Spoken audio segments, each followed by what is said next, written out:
خب در این جلسه رسیدیم به قسمت دوم از سیمای حمنه بنت جحش رضی الله عنها و گفتیم که ایشون دختر عمه رسول خدا صلی الله علیه و سلم هست، خواهر عبدالله ابن جحش هست، حمزه سید الشهدا داییش هست و از طرفی مصعب ابن عمیر همسر ایشون هست، این سفیر رسول خدا صلی الله علیه و سلم. و رسیدیم به جنگ غزوه احد که در غزوه احد ایشون هم مثل سایر زنان عصر پیامبر، مثل ام المؤمنین عایشه و دیگران در میدان جنگ حضور داشت و تشنگان رو آب میداد و بالاخره زخمی ها رو مداوا میکرد تا اینکه بالاخره جنگ به پایان رسید. رفت نزد رسول خدا صلی الله علیه و سلم، پیامبر بهش خبر شهادت حمزه رو داد، خبر شهادت برادرش رو داد و خب ایشون انا لله و انا الیه راجعون گفت و گفت خداوند بهشت و نصیب اونها رو بکنه و شهادت مبارکشون باشه و اونها رو مورد بخشش و مرحمت قرار بده. بعد پیامبر گفت دوباره میخوام خبر دیگه بهت بدم، میخوام صبر بردباری داشته باشی و بیتابی بالاخره نکنی و از خدا بدونی چه مقدر شده انشالله خیر خواهد بود.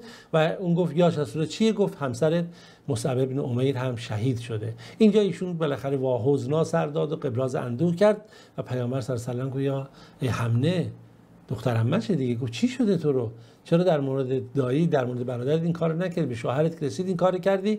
و ایشون خب گفت من به خاطر یتیمی که داشتم نگران حال یتیمم هم بودم. پیامبر خدا صلی الله علیه و آله گفت نگاه کنید شوهر برای همسران نقش خیلی مهمی داره و خب این یک واقعیتیه که خیلی ها در زندگی تجربه باید کرده باشن. میگن شخصی مادر پدر خودش خانمی از دست داده بود، همیشه در ناراحتی و غم و اندوه نسبت به از دست دادن مادر و پدرش بود، چرا اونها رو ندیده بود. سالها گذشت بعد همسرش رو از دست داد، با از دست دادن همسر همیشه باز فکر همسر بوده. گفتم تو چرا دیگه یاد پدر مادرت نمی‌کنی؟ گفت آخه من اینقدر ذهنم با همسرم درگیر هست و ارتباط عاطفی روحی با هم داشتیم، وابستگی بالاخره زندگیمون مثل هم بوده، کنار هم بودیم که اصلا دیگه بخواید پدر مادرم دیگه غمشون رو فراموش کردم. و این سخنی هم که پیامبر خدا صلی الله علیه و سلم اشاره میکنه به همین هست. بعد حمنه گفت یا رسول الله نگرانیم فقط به خاطر یتیمم هستی که دارم. پیامبر خدا صلی الله علیه و سلم براش دعا کرد که ان شاءالله خداوند براش بهتر از مصعب ابن عمیر کسی رو جایگزین میکنه، شرایطتون رو بهتر میکنه، تا اینکه طلحه ابن عبیدالله رفت به خواستگاری حمنه و با حمنه ازدواج کرد که خداوند محمد ابن طلحه رو بهش داد. و خب طبیعتا هم طلحه ابن عبیدالله برای این همسر خوبی بود، هم برای فرزند یتیمش میشه گفت به عنوان نقش یک پدر نیکوکار قرار گرفت. خب این صحنه رو ما داشتیم در نگاه حضور حمنه بنت جحش رو در میدان جهاد و اینکه چگونه قربانی داد در کنار پیامبر خدا صلی الله علیه و سلم.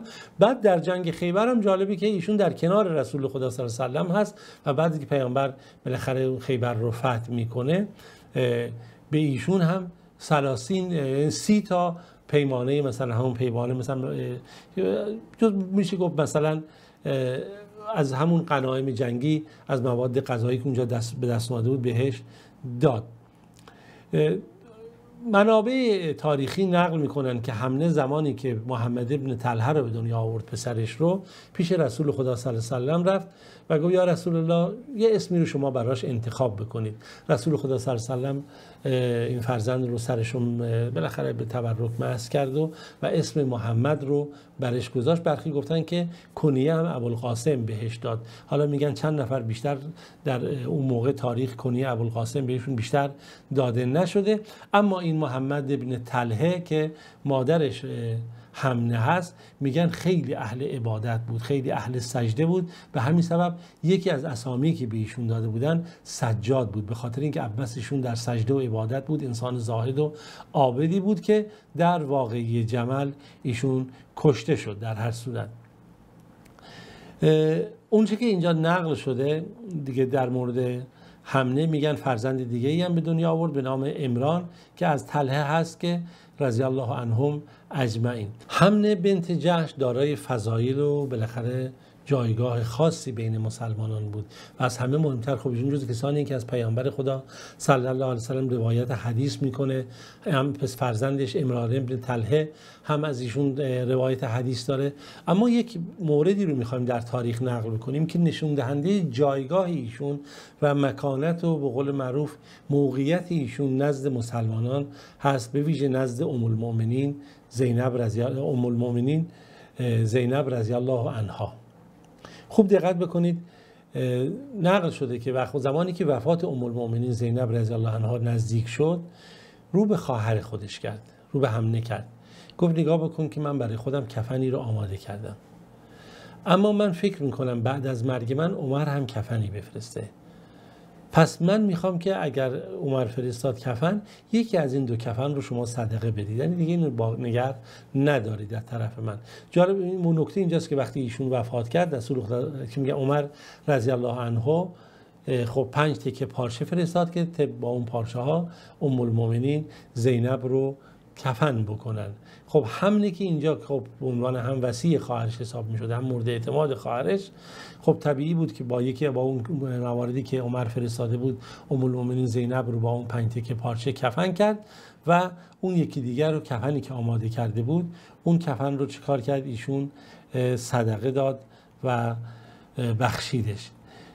نکته‌ای که اشاره شده، میگن که ام المؤمنین حمنه در عبادت، در تلاوت قرآن، در صدقه دادن، در توجه و تربیت فرزندان، در صبر و بردباری در برابر مصیبت‌ها بسیار پایدار بود. و زمانی که رسول خدا صلی الله علیه و سلم از دنیا رفت، از ایشون راضی بود و ایشون هم خب از رسول خدا صلی الله علیه و سلم راضی بود و هم فامیل بودن، هم شاگرد بودن، هم وابسته های نزدیک به هم بودن و هم ایشون هم مثل سایر شاگردان رسول خدا صلی الله علیه و سلم، اون چه که اتفاق میفته در تاریخ، اون چه که قابل تأمله که باید بهش توجه کرد، اینی که در سیمای صحابه برخی موارد نقل شده، اما زندگی عمومی اونها مثل بقیه زندگی کردن، مثل بقیه از زندگی بهره مند شدن، خوشی‌های خودشونو داشتن، سختی‌های خودشونو داشتن، اما هدفشون و نگاهشون در تربیت و برنامه این بود که بنده نیک خدا باشن، انسان‌های صالح و خوبی در روی زمین باشن، بتونن هم دنیای خوبی رو برای خودشون، فرزندانشون و نزدیکانشون فراهم بکنن و هم آخرت خوبی رو برای خودشون و دیگران به ارمغان بیارن. و خب طبیعیه که حمنه بنت جحش هم مثل یکی از همون هاست و همین گونه هست و همین گونه توجه داره. و نقل شده که خب ام المؤمنین زینب در سال 20 هجری از دنیا رفتن و ایشون دنیا رو ترک کردن و خب حمنه وصی ایشون هست و مورد توجه ایشونه و احتمال خیلی زیاد ایشون بیش از سال 20 هجری زندگی کردن و زندگیشون ادامه داشته. و نکته خیلی قابل اهمیتی که در این وجود داشت در این مورد، اگه ما نگاه بکنیم به نگاه ایشون و نگاه شاگردان رسول خدا صلی الله علیه و سلم نسبت به آنچه که در دنیا پیش میاد، نسبت به مصیبت‌ها و رنج‌ها، نسبت به جایگاه‌های ویژه‌ای که وجود داره، این نگاهشون در برابر سختی‌ها، انا لله و انا الیه راجعون، نگاهی واقعی، نگاهی که خودشون رو نمیبازن، چرا که میدونن ما در ملکیت خدا هستیم، میدونن ما برای خدا هستیم، از آن خدا هستیم و به سوی اون هم بر میگردیم. این نگاه انسان رو در زندگی به یک اعتدال میرسونه. در هر صورت این صحابیه بزرگوار حمنه بنت جحش دارای یک چنین شخصیتی مثل سایر شاگردان رسول خدا صلی الله علیه و سلم است، شاگردان مدرسه پیامبر خدا صلی الله علیه و سلم، پرورش یافتگان این مدرسه که مستقیما تحت نظارت پیامبر آموزش دیدن، درس شنیدن، درس دیدن و درس هم پس دادن به بهترین رفتار. در هر صورت بد نیست به این آیه قرآن اشاره بکنیم که خداوند میگه الذین اذا اصابتهم مصیبه قالوا انا لله و انا الیه راجعون. مؤمنان، مسلمانان وقتی که با یک مصیبتی مواجه میشن، یک مصیبت و غم و اندوه، یک ضرر و زیانی میبینن، در هر مقطعی باشه، سخنشون این هست که انا لله و انا الیه راجعون. ما از آن خداییم به سوی خدا برمیگردیم. اولئک علیهم صلوات من ربهم. این مؤمنان که در این چارچوب تربیتی ایمانی این چنین قرار میگیرن، صلوات و رحمت‌های الله رب العالمین شامل حالشون میشه و اولئک هم المهتدون. خدا میگه فقط اینها هدایت یافتن که تونستن در برنامه الهی خودشون رو شکل بدن، پرورش بدن و این مطمئن باشن فقط این زندگی مسیر یک آزمایش هست و پایانی جاودان و نیک هست برای کسی که از این آزمایش سربلند بیاد. تا روز دیگه و جلسه دیگه و داستانی دیگه همه شما عزیزان رو به خدای بزرگ میسپارم. خداوند یار و نگهدارتون باشه.